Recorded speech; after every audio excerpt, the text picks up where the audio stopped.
सनातन धर्म ज्ञान गंगा चैनल में आप सभी का स्वागत है। मेरे प्यारे कृष्ण भक्तों, आप सभी को जय श्री कृष्णा। श्री भगवान आप सभी का जीवन आनंदमय, मंगलमय, भक्तिमय तथा धर्म पथ पर अग्रसर करें, ऐसी मेरी श्री भगवान जी से प्रार्थना है।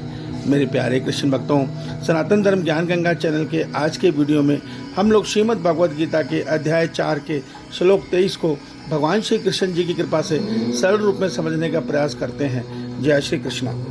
मेरे प्यारे कृष्ण भक्तों, श्रीमद् भगवद गीता के अध्याय 4 के श्लोक 23 में भगवान श्री कृष्ण जी हम सब मनुष्य को सिद्ध कर्म योगी के विषय में बता रहे हैं। ऐसा कर्म योगी जो चर कर्म योग के मार्ग पर चलते चलते तीनों गुणों से मुक्त होकर स्थित प्रज्ञ अवस्था पा लेता है। मेरे प्यारे कृष्ण भक्तों, भगवान कह रहे हैं कि हे अर्जुन, जिसकी आसक्ति सर्वथा नष्ट हो गई है, जो देह अभिमान से और ममता से रहित हो गया है, जिसका चित्त निरंतर परमात्मा के ज्ञान में स्थिर है, ऐसा केवल यज्ञ संपादन के लिए कर्म करने वाला कर्म योगी संपूर्ण कर्मों से भली भांति मुक्त हो जाता है, अर्थात उसके कर्म सब विलीन हो जाते हैं। मेरे प्यारे कृष्ण भक्तों, आज के श्लोक में भगवान श्री कृष्ण जी उस कर्म योगी के विषय में बता रहे हैं जो कर्म योग पर मार्ग पर चलते चलते तीनों गुणों से मुक्त होकर कर्म योग को सिद्ध कर लेता है। भगवान कहते हैं ऐसे कर्म योगी केवल संसार के प्रति कर्म करता है, उसका मन सदैव अपने परमात्मा के ध्यान में, परमात्मा के परमानंद में स्थिर रहता है। उसके अंदर शरीर का कोई अभिमान, अपने देह अभिमान का, कर्तापन के अभिमान का कोई भी अभिमान नहीं होता और वो संसार से पूरी तरह विरक्त हो जाता है। ये अवस्था मनुष्य तीनों गुणों से जीत कर ही पा सकता है। जब तक मनुष्य के मन और बुद्धि पर सत्य रज तम 3 गुणों का प्रभाव है, तब तक मनुष्य कभी भी स्थित प्रज्ञ अवस्था नहीं पा सकता, अर्थात वो अपने मन को परमात्मा के ध्यान में, अपनी आत्मा में स्थिर नहीं कर सकता। मेरे प्यारे कृष्ण भक्तों, उसका एक बहुत बड़ा कारण है कि आत्मा और परमात्मा तक, परमात्मा की माया को पहुंचने का अधिकार नहीं है।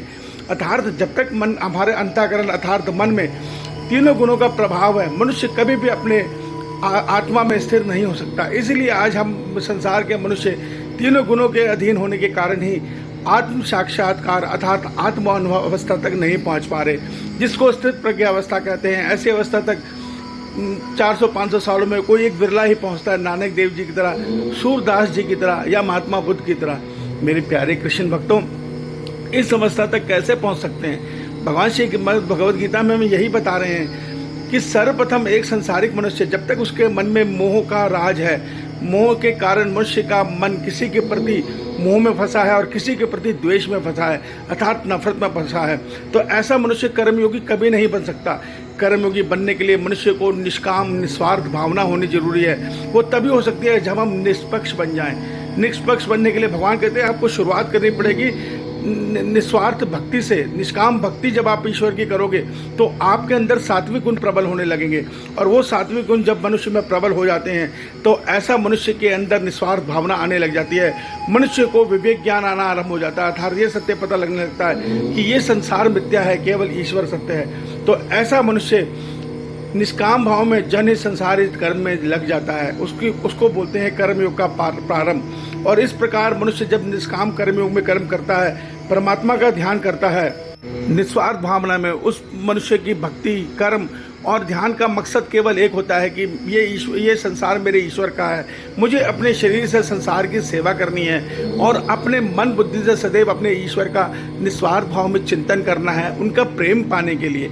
जब इस भावना में मनुष्य जीवन जीना आरंभ करता है तो वो धीरे धीरे कर्मयोग की सिद्धि की तरफ बढ़ने लग जाता है, और परमात्मा की कृपा से कर्मयोग में जीवन जीते हुए वो एक दिन तीनों गुणों से मुक्त अवस्था तक पहुँच जाता है, और तीनों गुणों से मुक्त अवस्था ही स्थित प्रज्ञ अवस्था है। भगवान आज के श्लोक में उसी अवस्था का वर्णन कर रहे हैं। भगवान कह रहे हैं कि ऐसा सिद्ध कर्मयोगी के मन में कर्तापन का अहंकार बिल्कुल खत्म हो जाता है, उसका मन संसार के प्रति पूरी तरह विरक्त हो जाता है, और वो हर कर्म करते हुए कुछ भी सुख दुख उसको कोई उसके जीवन में प्रभाव नहीं डालते, और वो सदैव अपने परमात्मा के परम में स्थिर रहता है। ऐसे मनुष्य के सब कर्म यज्ञ में डाली आहुति के समान विलीन हो जाते हैं। मेरे प्यारे कृष्ण भक्तों, इससे मनुष्य का कल्याण संभव हो जाता है। ईश्वर आप सभी का कल्याण करें, कर्मयोग के मार्ग पर चलो,